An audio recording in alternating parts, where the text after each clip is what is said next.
Britain's conversation, The Nigel Farage Show. Mr. Nigel Farage. Thank you, Donald, and good evening, everybody. Well, it was the big Theresa May visit to LBC today and her first ever phone-in with members of the public asking the Prime Minister questions. And Ian Dale was in the chair, and there was one particular question and one, I was going to say answer, but perhaps lack of answer, that very clearly stands out in my mind and has made me really quite angry. Let's hear what happened. If there was a Brexit vote now, would you vote Brexit? Because you voted Remain in the referendum. Have you changed your mind? Well, I don't answer hypothetical questions, but what I have... It's a pretty easy answer. I would be able to answer that. I know I would vote in exactly the same way. Well, I voted Remain. I voted Remain for good reasons at the time, but circumstances move on. I mean, I think the important thing now is that I think we should all be focused on delivering Brexit. Absolutely. And delivering the best deal. But you're asking me to say, how would I vote in a vote now against a different background, a different international background, a different economic background, potentially? You can't tell me that you would vote leave now. I mean, Jeremy Hunt, when I interviewed him at the conference, he said he voted Remain in the referendum. He was the chief advocate of Remain. He said now he would vote for Brexit because he says George Osborne's economic predictions did not come true, and he said that he was fed up with the belligerent attitude of the European Commission. Now, if he says he could change his mind, I don't quite understand why you can't, seeing as you are Prime Minister leading us into Brexit. Yes, and I'm Prime Minister ensuring that I'm going to deliver Brexit for the British people. But you can't tell me that you would now vote leave in a referendum.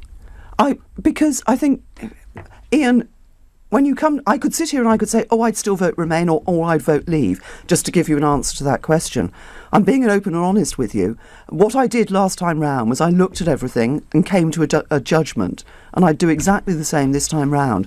But we're not having another referendum, and that's absolutely crucial. We're not having another referendum. We are going to deliver on the vote of the British people, and we're going to deliver Brexit. Okay. 29th of March 2019, we come out of the European Union. So there we are, and staying behind after his show is Ian Dale. Ian, welcome to this show. Always like a bit of ovies. Well, interesting. I mean, you've now had a few minutes just to sort of reflect on and I think it's lack of answer to your question. Do you? I mean, you were in the room with her, eye to eye. Does her lack of an answer tell you that she's still a Remainer? I don't know the answer to that question after that, to be honest, because I had thought that she would answer yes to that question. I mean, whenever you ask a politician a question, you're fairly sure of what kind of answer you're going to get.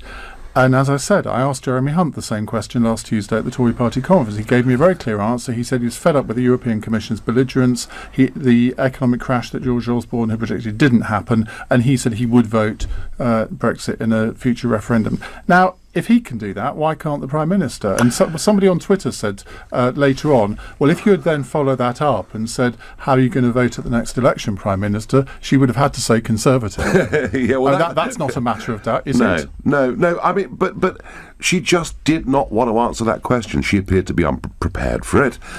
She sort of jammered and stammered. But you can't be prepared for every single question. In a 40-minute interview phone-in, you can't be prepared for every question. Ian. You say that, Ian, but just remember that back in the general election, Jeremy Paxman had a head-to-head with her, and he asked her a different question, but a similar question. He said, do you now, having been a Remainer, believe in Brexit? And she avoided answering that 3 or 4 times.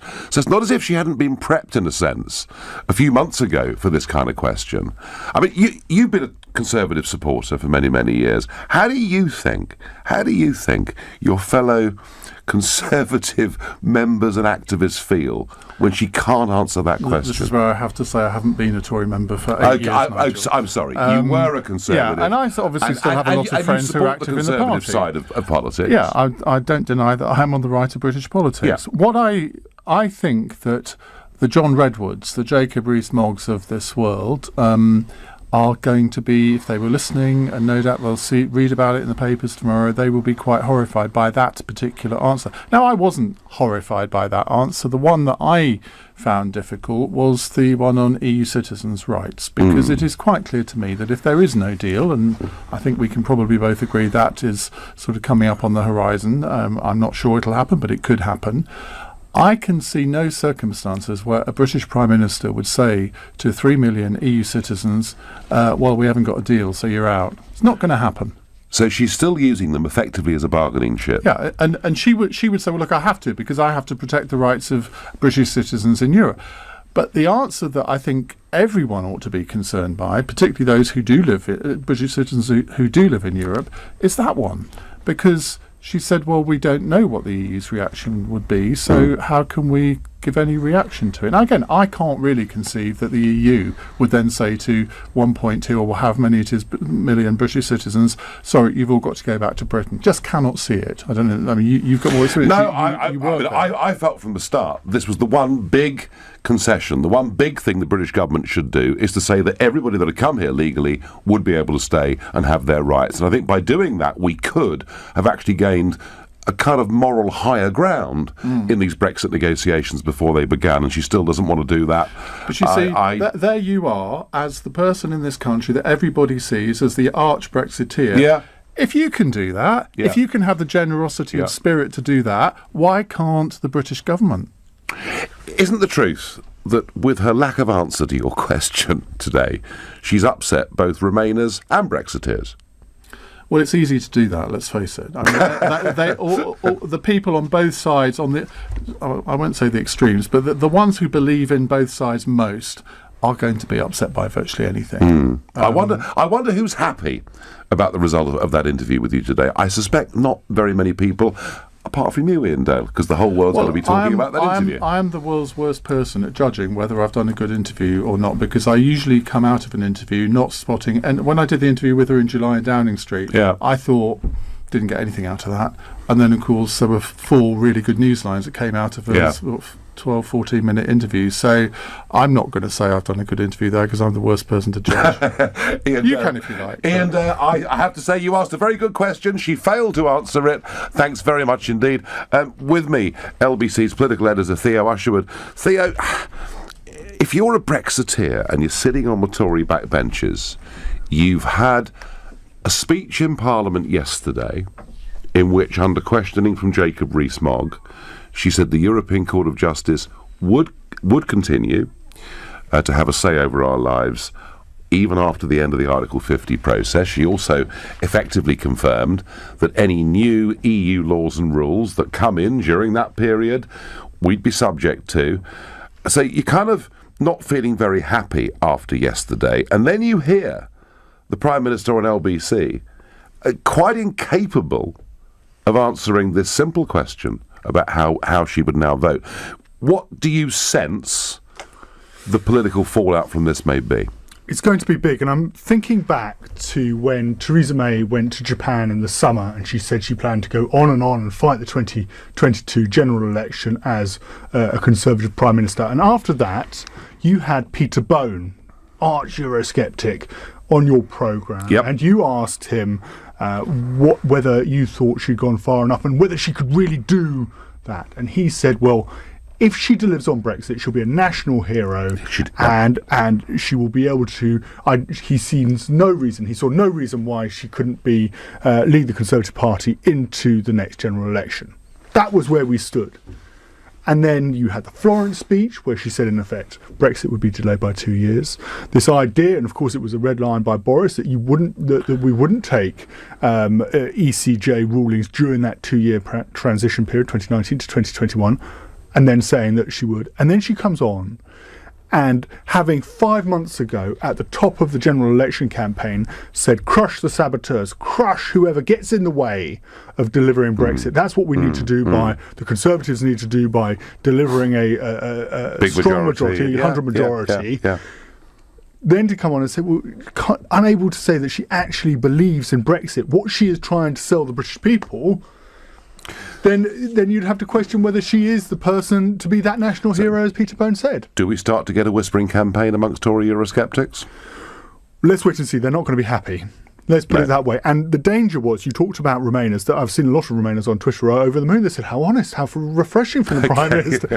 They're very happy about it. But there was a danger, and this was something that a few of us said when Theresa May called the election, why she did it, was that she wanted to avoid an unholy alliance between Remainers and Brexiteers, that somehow you'd have the Remainers who are never going to be happy would come together with Brexiteers who just didn't think the Prime Minister was going to deliver what they wanted, a real Brexit, a proper Brexit.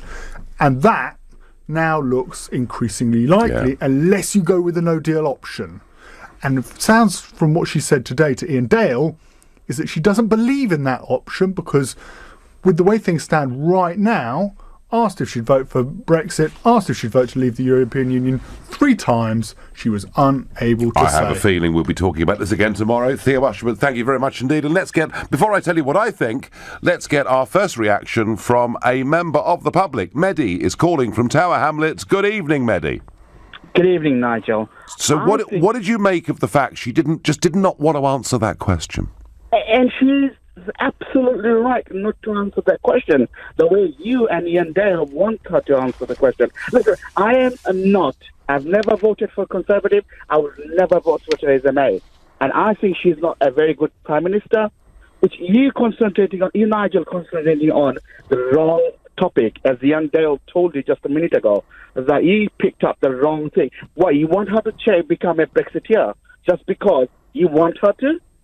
Well, Mehdi, what she's done is she's stood up and given speeches. Brexit means Brexit, vote for me. And actually, when you put her under scrutiny, she doesn't seem to believe in it. Nigel, listen, has she ever said that she is not going to deliver on Brexit? She didn't. What she's saying is her own opinion, whether she's a Remainer or Brexiteer. That's got nothing, absolutely nothing. Do you think, Mehdi, on what is the biggest political transformation of modern times, do you think a British Prime Minister can deliver it and take the abuse and the difficulty that they'll face for doing it from multinational businesses and goodness knows who else? Do you actually think a British Prime Minister can deliver this without believing in it? Why can't she not? Why can't she not do that? Because she is the Prime Minister, right? She has voted for Remain, but she is trying her hardest to deliver on Brexit. Okay, so you think, Mehdi, you think she can deliver it whether she believes in it or not, yeah? She's saying people's will of the people will be honoured. That's what she's saying. Okay. That's what she's working on. So stop bullying her. Okay. Mehdi, you think it's good enough? That's fine. I thank you. In a minute, I'm going to tell you exactly what I think. Exactly what I think about the Prime Minister's lack of response. But for now, you're listening to The Nigel Farage Show, exclusively on LBC, and it's 7:15. The Prime Minister does her first ever phone-in with LBC today, and yet, when she's asked by Ian Dale, LBC presenter, whether, if there was a referendum now, she would vote leave, and she's changed her mind. She simply can't answer the question, but says that her job as Prime Minister is to deliver Brexit.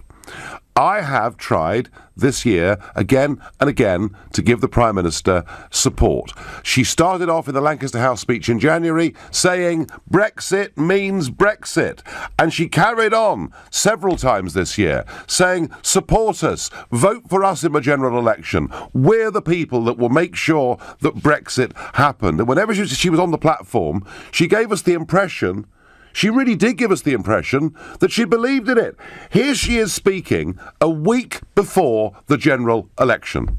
You can't negotiate the right Brexit deal for Britain if you don't believe in Britain. You can't fight for Britain if you don't have confidence in our strengths and in all that we have to offer. You can only deliver Brexit if you believe in Brexit. So there we are. The Prime Minister wants your vote. Don't worry your little heads about UKIP or anybody else. I am the Brexiteer. I am the person that believes in this. I am the person you must vote for because I'm going to deliver it. Well, it was a big sell. It was in many ways quite impressive. It looked and sounded sincere. And yet, the truth is it wasn't, because when Ian Dale asks her, how would you vote? Would you vote Remain or Leave?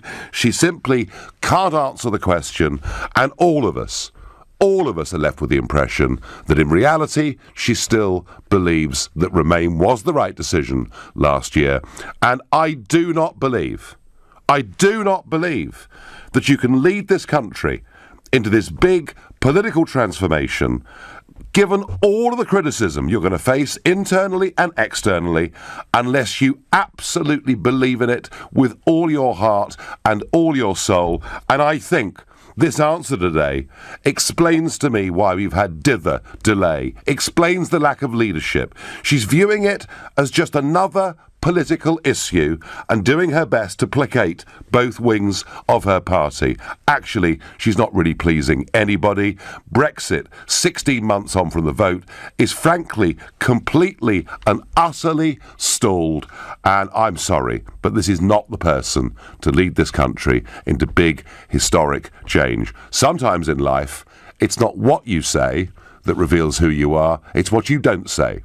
And she could not say she'd made that transformation, that she would vote Leave now, that she believed in Brexit. She simply couldn't bring herself to do it.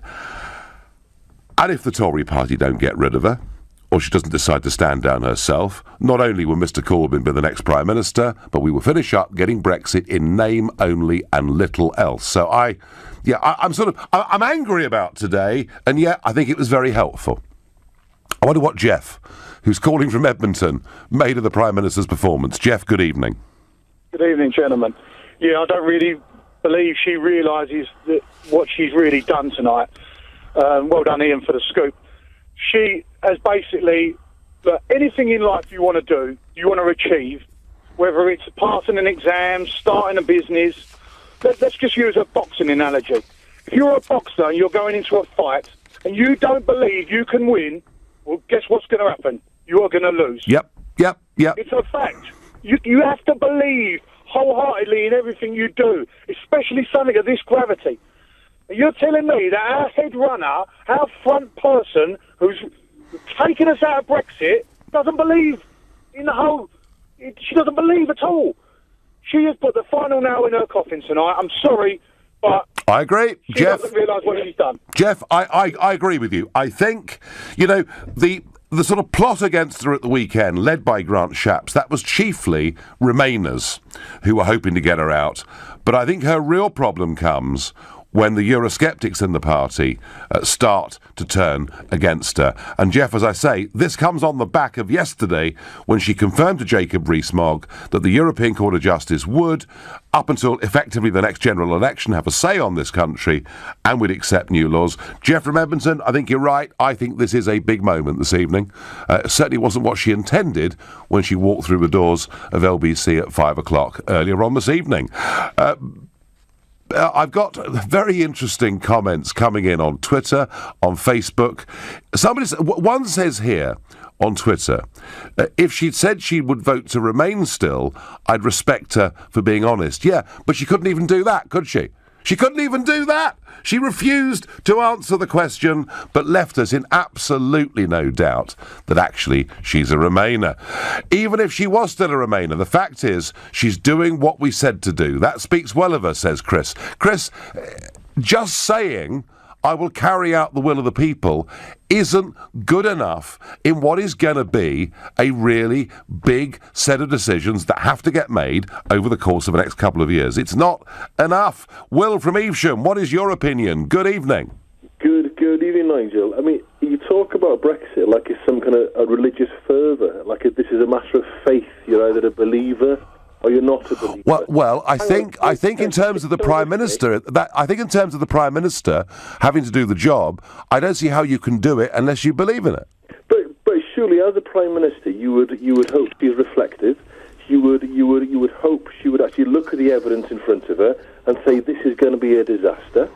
And she, if she's got any integrity, my problem with a lot of these characters, if they've got integrity now, they should reflect and say this is not going to work. I remember you going about Project Fear 12 months ago. Well, if you look at the data, it's probably worse than they were predicting. Yeah. Oh, so exports, so exports being up, foreign and direct investment being up. What's your problem, Will? Well, my problem is you're painting this as some kind of dogmatic thing.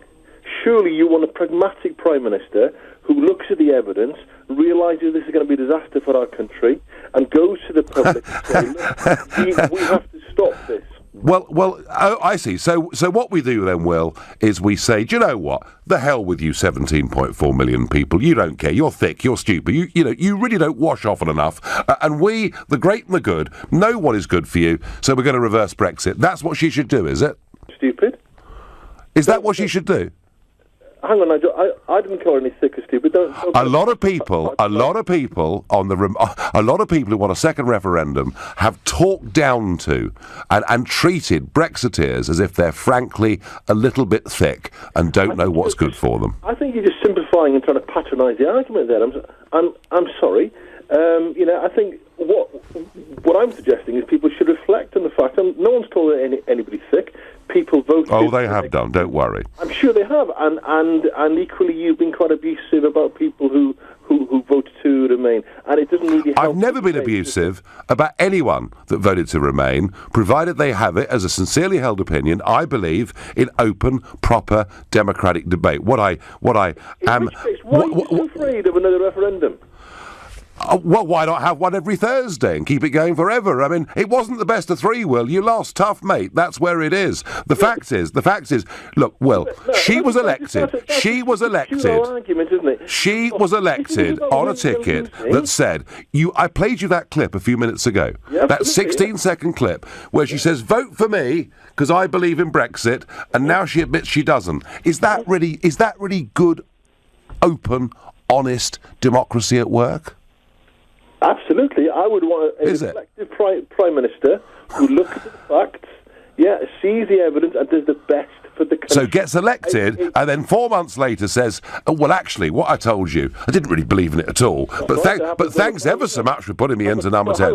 I should remember you on the day that, on the very day that the result was announced on TV, saying, yes, you agreed there wouldn't be a 350 million more for the NHS. That wasn't true. Didn't you say that on the very day? I condemn the 350 million figure right from the very start. Will, thank you. I've got time for one more before the news. Paul is calling from Bromley. Paul, can the Prime Minister, is it possible for a Prime Minister to lead us through a Brexit process if she clearly doesn't believe in it? 100%. For a start off, Ian Dale's tried to get his Jeremy Paxman moment and get a politician to have to answer 3 times in a trial, whatever he's trying to do. Bully for Ian Dale. But the point is, 16 million people voted no. You've had your say, I don't think so, 16 million Paul. people. No, hold on a second. You've got the rest of the show to talk.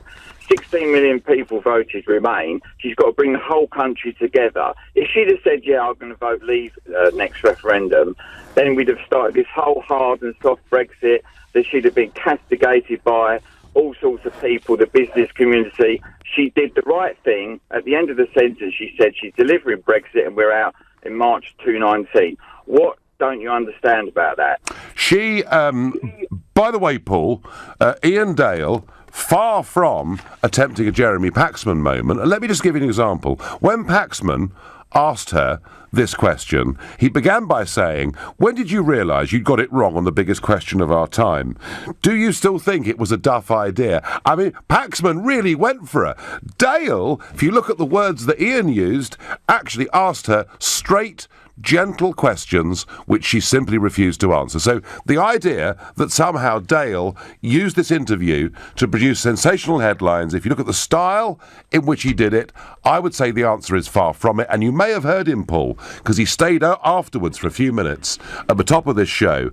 He said he fully expected her to say, yes, of course, I would now vote Leave.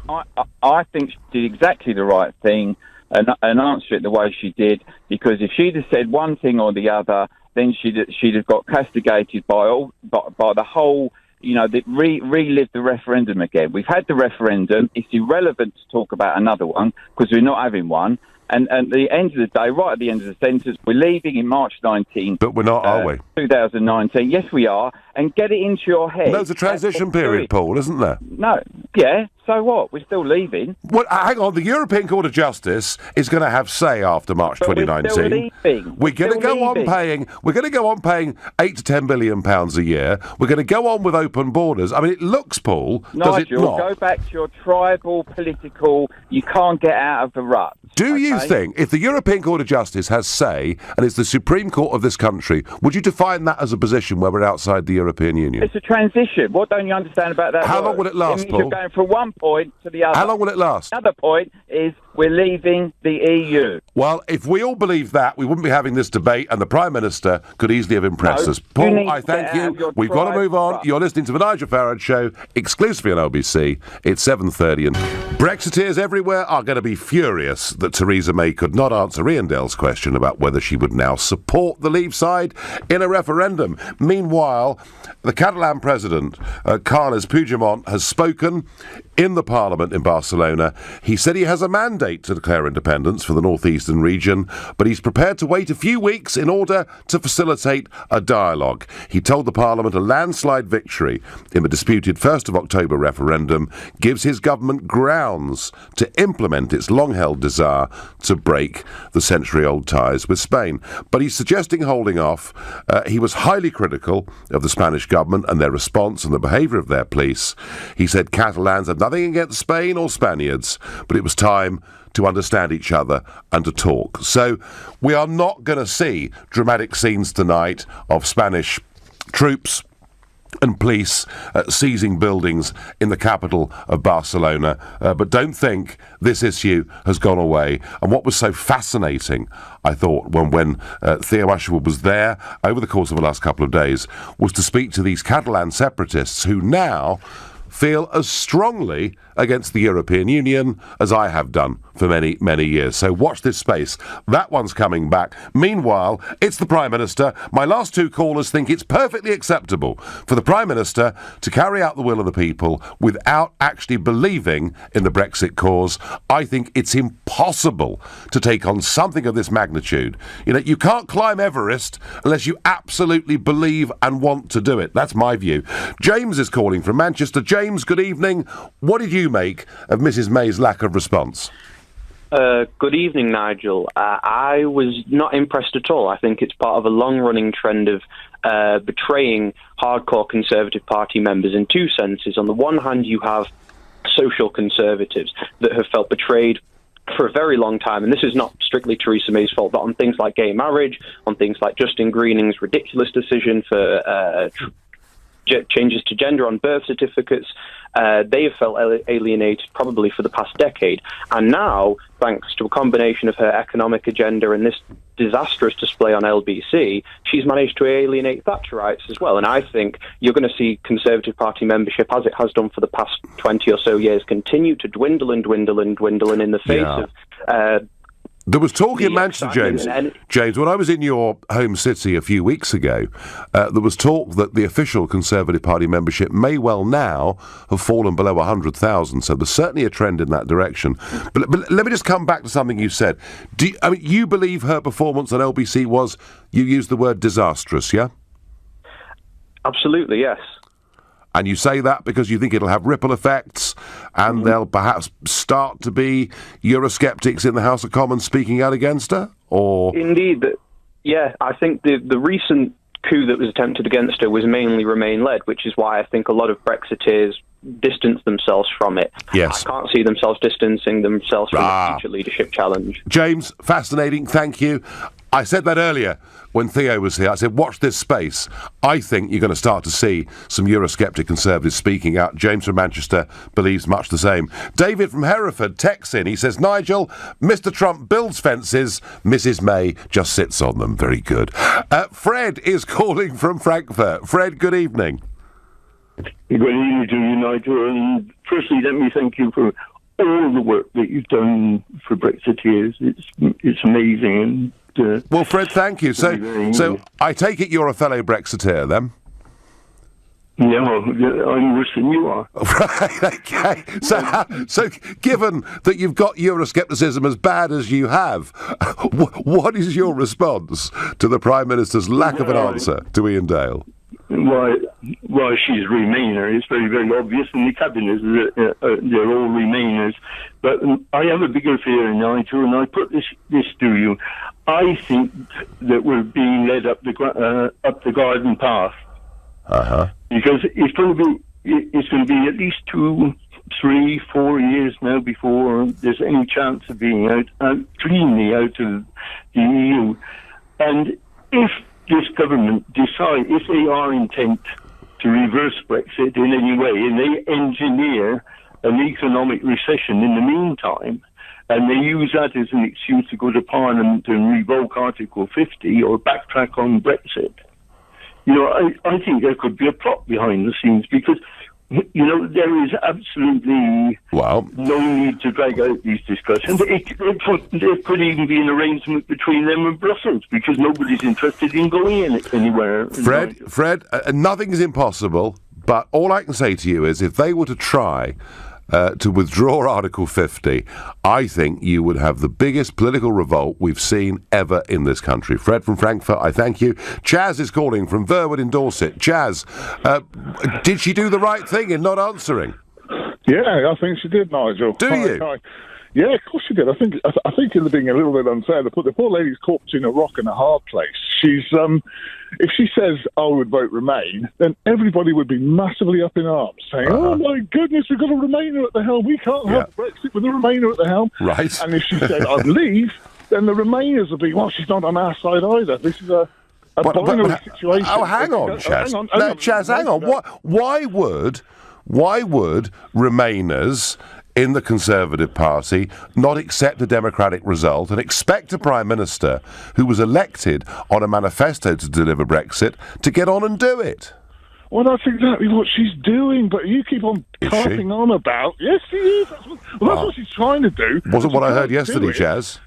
Well, okay, just a second. She can't do it. She can't do it if there's people carping on all the time. What we need is a bipartisan solution, and that's what she's trying to achieve. And she can't achieve a bipartisan solution by revealing her own personal hand. Well, Chaz, I couldn't disagree more strongly. I mean, Jeremy Hunt. Well, yeah. Jeremy Hunt. Well, Jeremy Hunt, who was a Remainer, was asked this question last week, and Hunt said he would now vote for Brexit for 2 reasons. Firstly, because George Osborne's economic predictions. You've already said this. Right. So would it not have been? Would it not have been acceptable for the Prime Minister to say, "Do you know what? I believe in what I'm doing. I believe in the direction I'm leading this country." Wouldn't that have inspired confidence? Well, that's what she's trying to do, isn't it? That's why she's not coming out on one side or the other. But what Jeremy Hunt says, frankly, really doesn't sort of garner any sort of hope in me whatsoever. I don't trust the guy to run what he's trying to run at the moment. Would you like to reverse Brexit, Chaz? Would I like to reverse Brexit? I'm a Remainer. Yes. Obviously. Still. I kind of sit on the left of James O'Brien. Yeah, I'm still a Remainer, but I'm also a Democrat. I'm a Remainer who wants this situation to work. All right. I want it to work. We are where we are. So do you believe in open, honest democracy, Chaz? Yeah, of course I do. So when a Prime Minister gets elected by saying, "You have to believe in Brexit to deliver Brexit, vote for me," and then a few months later can't answer Ian Dale's simple question, hasn't something gone wrong with politics and trust? No, I tell you, politics and trust is already a little bit wrong at the moment. She is, as I say, caught between a rock and a hard place and just trying to do a job. I'm not a Conservative. I don't love Theresa May's politics. I don't mind her as a woman. I'm sure she's lovely. But I'm not. But I'm as I say, I'm a libtard, if you like. But what I am as well is a Democrat, and I want this to work. And it can't work with the more people shout. You've done your shouting. You've got your result. Shut up for a bit. If she was delivering it, Chaz, I'm one of those people, Chaz, that actually has been praising her ever since the Lancaster House speech, giving her a chance. I've now completely had my fill of her. I feel that she willfully led the country into believing that if you voted for her, a clean, clear Brexit would be delivered, and now we see that her real vision is to wrap it up in a transitional arrangement up to the next general election. Chaz, I'm not happy. Fine, I get your point. You know, you are a Remainer, and it's and I guess it's no surprise. Generally, Remainers are being nicer about her comments than Brexiteers are. Peter is calling from Wimbledon. Peter, good evening. Good evening, Nigel. What I'd like to say, Nigel, while all the liars and hypocrites leavers kind of run away, Theresa May stepped up to the plate, and she took upon herself a very, very difficult task. And people like you and others managed to con British public that Brexit is going to Hang on, Peter. Peter, sorry, who's run away? People like myself. Hang on. Sorry. I'm a leader of a group in the European Parliament. I've been launching a series of Brexit speeches all over Europe. I was doing battle on Catalonia last week. And you say I've run away? You and your party got one of the worst records in attendance where the British matters were discussed in European Parliament. So I'm not sure. Well, actually, some of our MEPs have amongst the highest attendances. So who else has run away, Peter? Because this is your comment. The Brexiteers have all run away. Who else has run away? What's happened to Boris Johnson? He's the Foreign Secretary. Well, he ran away from. He's the Foreign Secretary. Well, he's not a Prime Minister of this country, is he? Well, he'd love to be. I tell you what, he'd love to be. And after tonight, Peter, he may well be. You know, I mean, look, I don't doubt your basic point. She's got a very difficult job to do. I agree with that, Peter. But let me ask you very quickly, do you honestly think that she can deliver something of the magnitude of Brexit without actually believing in it? I agree with you, and the reason is she knows that Brexit cannot be a success, and that's why she will never admit she will change her mind. And unfortunately, Nigel, people like yourself and others are going to wake up to reality. This is probably not touching you, but ordinary people, British people, are already suffering since Brexit. Peter, I just want to wake up. I just want to wake up in an independent, self-governing, democratic, United Kingdom. That's what I and 17.4 million people voted for on June the 23rd last year, and we're getting a bit frustrated. I thank you for your call and your charming, kind comments about me. You're listening to The Nigel Farage Show, exclusively on LBC. It's 7:45. The Prime Minister falls flat on her face, in my opinion, under questioning from Ian Dale about whether she now is truly a believer in Brexit, and I'm getting your opinions in response to that, and there are some, mostly it has to be said, leavers, who think she may now be in very real trouble indeed. Many of you, others who are Remainers that have been ringing me up, think it's quite acceptable for a Prime Minister either to completely do a U-turn on her manifesto commitments of 4 months ago when she said, I believe in Brexit, vote for me. And some of you even think that a Prime Minister can lead this country into Brexit without believing in it. I do not believe that is possible. Matt in Gloucester, you're on LBC. What's your view? Hi. Well, I'd like to ask you a similar question, actually, Nigel. Yeah. If there was a referendum tomorrow with leave no deal or leave with a deal on the ballot, which would you choose? Well, that depends, doesn't it? I mean, that depends what sort of deal you're talking about. I mean, look, the referendum, Matt. The referendum, Matt, was no. The referendum was to leave. It wasn't to leave with or without a deal, and it wasn't to stay, with or without a whole new load of regulations coming in next year or the year afterwards. The quote was to leave. Fully behind no deal. I'm fully behind it. Absolutely. In fact, Gordon on Facebook. So you'd vote leave no deal then? Gordon on Facebook has just said no deal is the real deal. He's probably right. In a grown-up world, Matt, if we were dealing with sensible people in Brussels, we're not. We're dealing with fanatics. If we were dealing with sensible people, then a simple free trade arrangement, an FTA, between us and the European Union would be the best and the cleanest and the easiest way to do things. If, however, they're not prepared to be grown up about it, which it doesn't look like they are, then leaving rapidly with no deal and being able to get on with our relationship with the rest of the world is infinitely better than where we are now. Theresa May has asked a question now, and I'm asking you a very simple question. If you had the chance to vote now, I would vote leave. Leave no deal, or leave with a deal.